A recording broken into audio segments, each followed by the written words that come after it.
President Trump, after days of questions over what's actually in the tentative deal with Iran, coming up with a solution.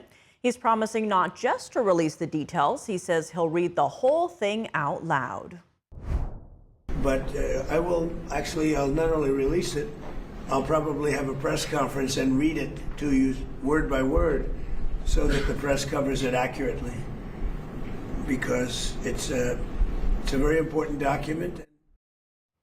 And joining us now with his insights, Middle East historian Jacob Olidort. He's also the Chief Research Officer and Director of American Security at the America First Policy Institute. Jacob, thank you so much for joining us. Great to see you again. First, why do you think we haven't seen the text yet? Well, thank you for having me. Of course, there's going to be a signing ceremony this week.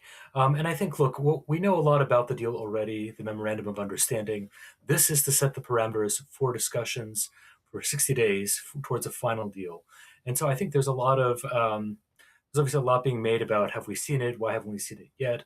But I think it's important to let the negotiations play out. Let us get to this point. And as the president said, he will announce it when it's the time. So. Now, a lot of rumors and leaks surrounding the Iran deal have come out, prompting the president to say he'll read it on air. Now, one thing he's countered directly is reports of a U.S. investment obligation. This is what he had to say today about that. We don't pay. There was some statement, we're going to spend $300 million. No, we're not. We're allowed to go and invest if we wanted to someday in the future. We have no obligation whatsoever. Disagreements about one thing, that Iran will never have a nuclear weapon. Never, ever, ever. The rest of it's irrelevant, frankly. And Jacob, what's your take on all the spin surrounding the deal?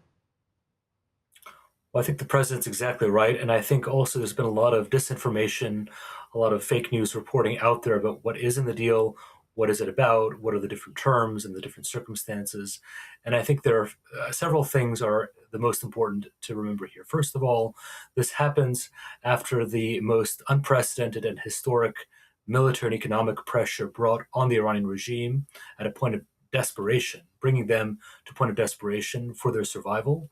That was Operation Midnight Hammer last summer, and now Operation Epic Fury, in which their Navy, Air Force, and other components of their capabilities have been obliterated. That's point number one. Point number two, this is part of a coalition building exercise. We are doing this in conversation with consistently our Middle East partners, and now at the G7 with European partners, who, by the way, have been sitting this one out. And so we're trying to bring them to the table as part of this. And as the president said, importantly and consistently throughout, this is all about ensuring Iran never obtains a nuclear weapon and never has the ability to pursue one. We are working towards that moment. It's a complex issue. It's a global issue. Iran has tentacles around the world, including in our hemisphere. And so naturally, this takes time. It has different phases. I think what we're seeing right now fundamentally is what Churchill called the beginning of the end take place. This will be the signing of the Memorandum of Understanding, and then a 60-day period during which, first of all, we look at Iran and make sure that it is following through on its word, but also build the conditions towards that final agreement and then ensuring that end state is realized. But many moving parts, many pieces to this that require patience and watching it closely take place. Now, on that note, as we know, a lot of the leaked terms have come from Iranian media. Iran has also been saying that Israel fighting Hezbollah in Lebanon will violate the deal.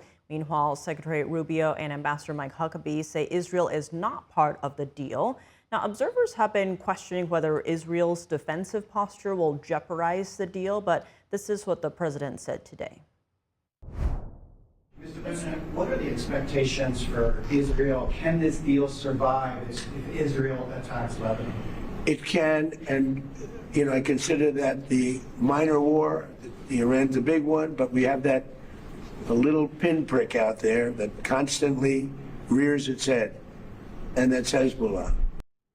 And if Israel can't do the job without killing everyone else, he'll do the job. Syria will do the job. Are you frustrated with Netanyahu, sir? No. We had a great relationship.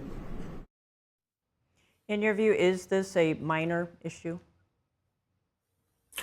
Well, I think obviously we have disparate but obviously common objectives with Hezbollah. I mean, Hezbollah, of course, is responsible for the deadliest attack on U.S. Marines since the Battle of Iwo Jima.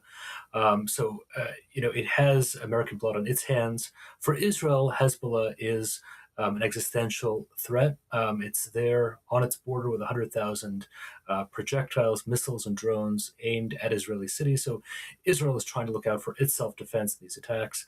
There's no question in my mind that, however we address this, it is a peace, this minor war, this minor peace. I mean, it matters to the Iranian regime because Hezbollah is probably the most important foreign policy achievement of this regime in 5 decades. It is the earliest and most established of its proxies.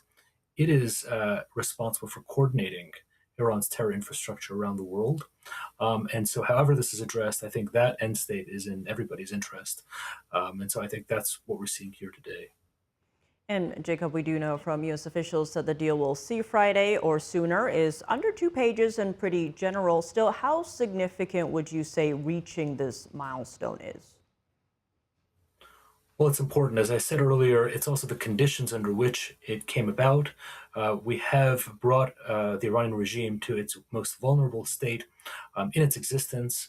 And so it's from that position, I think, that we are operating from a great deal of leverage and strength. And again, the deal, the memorandum itself is not about the nuclear issue. It is about setting the conditions for those negotiations to take place, which will be technical in nature. They'll have many other aspects to them. So this is just the first stage of that, but it's a very important milestone. It's a first step, and it's an important one. And I think it'll bring us closer to that end state that we're all waiting for. Well, Jacob Olidort, as always, thank you so much for joining us. Thank you for having me.